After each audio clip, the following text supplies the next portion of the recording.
Hello there, everyone. Today I'm joined by... Hi there, my name is Ethan. This is the EAS Plug, longtime NOAA and FMDXer and EAS hobbyist. I'm Casey. I'm not really on YouTube anymore, but I collect weather videos and traffic lights and stuff. I'm on YouTube, and my YouTube channel is basically UK. I don't upload a bunch of EAS videos, so yeah. Alright, and today I'm going to be unboxing a RadioShack 12-262. Whoops. I don't know why that happened. That's the WR100 over here. Anyway, today I'm going to be unboxing a RadioShack 12-262 from the EAS Plug. I sent this radio to him because there was a tuner issue with it, and he said he knew how to fix it, and I also just didn't really care enough to keep this radio anymore, so I'm glad to give it to him. Yep. Thanks very much, and in fact, I don't even think... Yeah, I think the shipping cost less than you imagined, so you were okay with just paying for it yourself. So thanks again very much for that. It didn't really mean a whole lot. Yeah.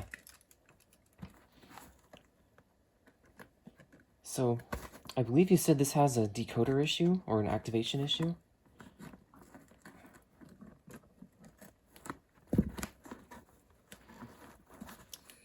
Yes, it does. I've personally used this radio for a couple of mornings here in the past, and I've actually never heard it activate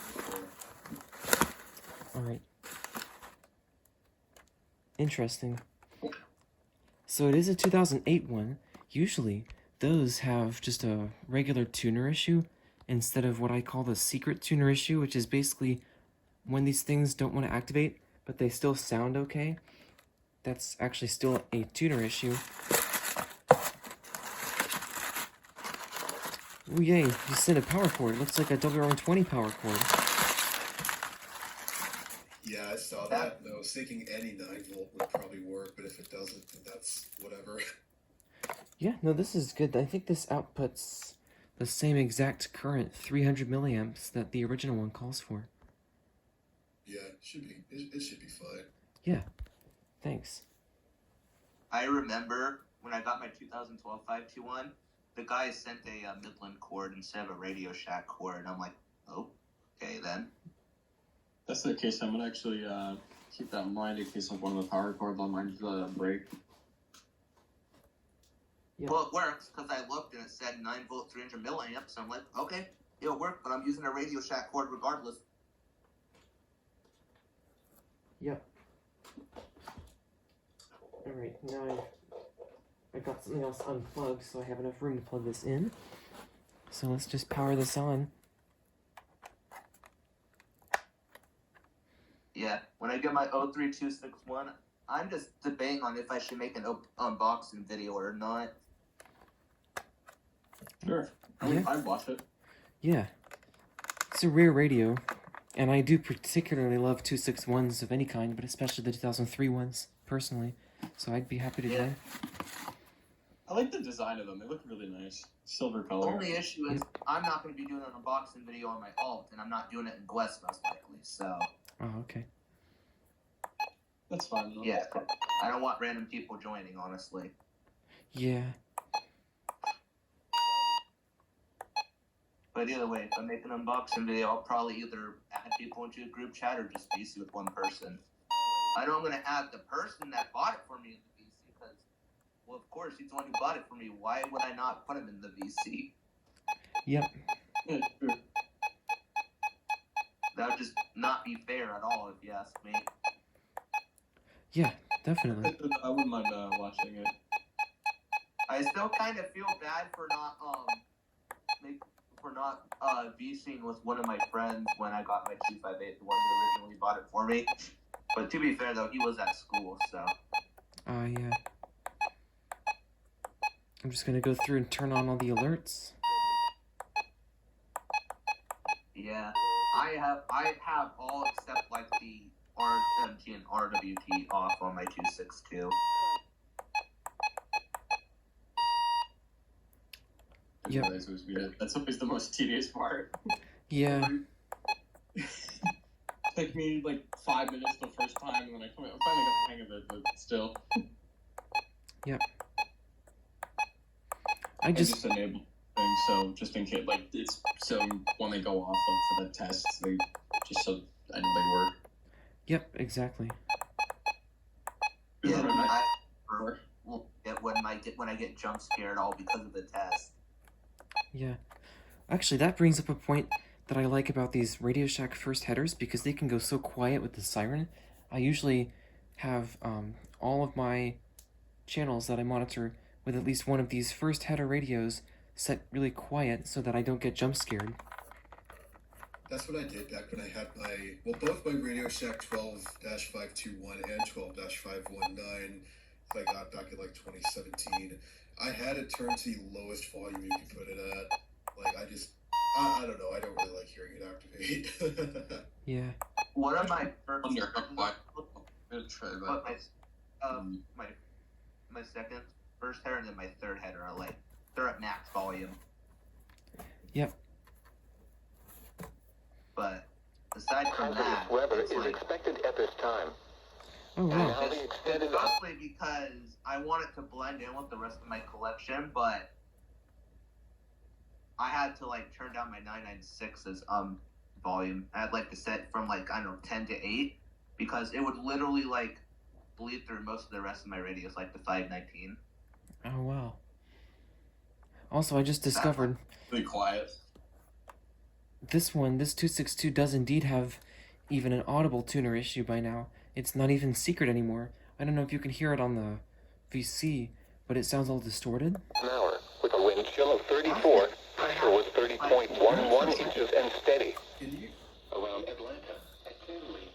Oh, that's how it sounded when I had it. I didn't actually realize that was an issue with it. Interesting, yeah. So that distortion is caused by the tuner going bad, and it's kind of halfway between working and not working, or not working at all. It's probably the issue. That's what the issue was with my. I think it was either my 382 or it was my friend's 382, where the ceramic 30% filter and Yep. Oh wow. Did I it? think it's blue or green, but if you see any of that, that means it's leaked. Yeah, I've seen that inside of them, but never on the board. That's crazy.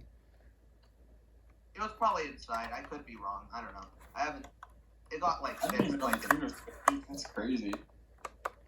Yeah, I don't know exactly how they're made or why they're made that way, but they have the ceramic filter, which is like a bandwidth filter for selecting the channels, I believe. It has this liquid inside, I guess some kind of electrolyte, and these poorly made ones used from about 2006 through 2009 were so poorly made that they will leak and corrode the internals and sound weird and no longer let the radio work properly. Now, the one thing I'm going to say, though, is that if you want to get replacement parts, never, ever, ever get anything from China. They're poorly made. The guy that I know does not. He is really unreliable. He takes forever to ship. It's just, I'd say if you want to get stuff for your WR100 or for your RadioShack, get something from the RadioShack ceramic filters from Amazon and get the ones for Midlands on eBay. Technofix UK sells all of them. Yeah, I've had the best experience with that one. That guy, Technofix. I bought one. That guy is reliable. He got my stuff here within a week or two. Mine came. cool. I mean, considering it's coming from literally across the pond in the UK. Mine came actually pretty quick though. About a week or two later. Nice. Yeah, but Half the later, thing is right? that for ceramic filters for the RadioShacks, I'd go with an M50 EW, not the LTM. They're two different tuners. The stock one is an M50. I thought it was CQ. The LTM, or pardon me, the LTM is offset pins. For the soldering pins, they're offset, unlike the LT450, which is not offset. So if you want to use an offset tuner on a Midland, they're not going to fit. Exactly. Yep. For the Midland and Recon radios. Using an offset tuner on a non-offset tuner on a RadioShack. It's just not going to fit at all. So you have to get the right one. Exactly. Yep. The non-offset ones also work on recom radios, by the way. Wait, they work on recoms? Yep. That's not what I got. I used the LT one for mine. Yep. Works like a darn. But I got told they were offset. Interesting. Ever since I put that thing in, that radio is activated for every single alert that has been sent through it, and it's actually amazing. Nice. Yeah. If I get another, what I need to do is I need to get my 522 fixed, but I'm not going to ship it across the frickin' U.S. just to get it fixed. Yeah, I've got to fix mine too. Somehow, even though there's no signs of corrosion in the battery compartment, one of the screws in there is like completely rusted out, so I've got to get a special drill bit so I can drill through it. What my plan is that I'm gonna have Willow, who is in the server. He's from Seattle. I'm gonna try to meet up with him and have him fix my 522 because nice. he doesn't live like too terribly far. He's like up north. Nice. Yeah. So if I want to meet up with him, I either have two choices. I go up north to meet him there, or I wait until after March for him to come down to my area and fix my radio that way. Yep. Good luck getting that meetup going. It sounds pretty good. I think I was going to meet up with somebody I know to try to get some of his radios fixed, but then he thought he might try to learn how to do it himself. Yeah, that's always good. Yep.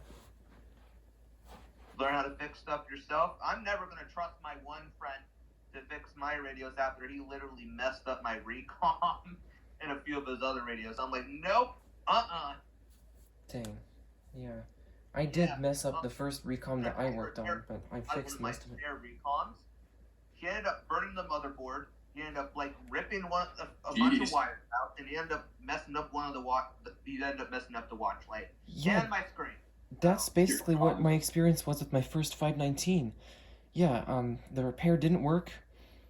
And then I noticed later a lot of the wires that control the buttons got ripped and burned on the motherboard, so now the buttons don't work either. And that's your first 519, or is that the current one? My first 519. I just bought 2 more, and they're on the way now. What, do you get a third header? I don't know. We're gonna find out. Yeah, does it like the 2011 ones? Does it like depend? Are some of them like first or some third? No, A11s are all third. Oh, okay. A9 and A10 are first. I've already confirmed that. All right, cool. It's always good to like videos.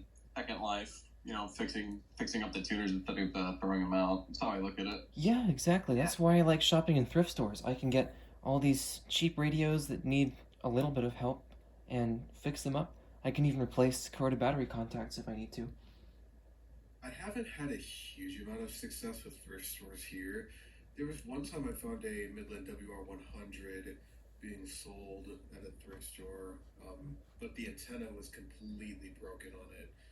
Like you're lucky to even find things in thrift stores. I haven't had a single radio yet. Wow. Yeah, I was going to say, that took me quite a long time to find that. And to be honest, I didn't, test it to see if it worked, and it just wasn't even worth buying it.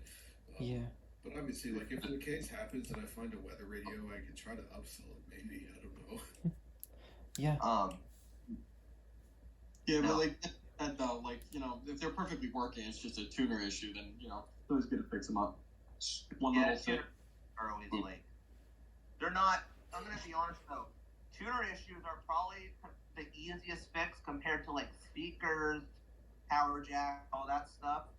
If it's a tuner issue, hey, it's simple, just get it fixed. Notice a lot of radios have it. RadioShack, Midlands, couple, Recom, few. I mean, I would say speaker issues are simpler. The one thing I'm going to say, though, is that, this is just me, though, but I never trust shipping out my RadioShack repairs. Yeah, the only time I've done that was with that 519 that got ruined. I've done it once, and that was to get a backlight fixed because I have no idea how to do that. So.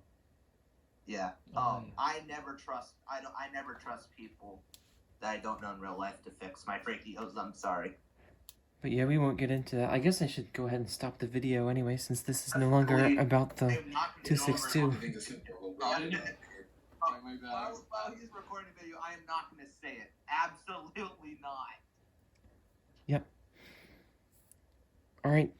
Well, thank you guys for joining, and thank you viewers for watching.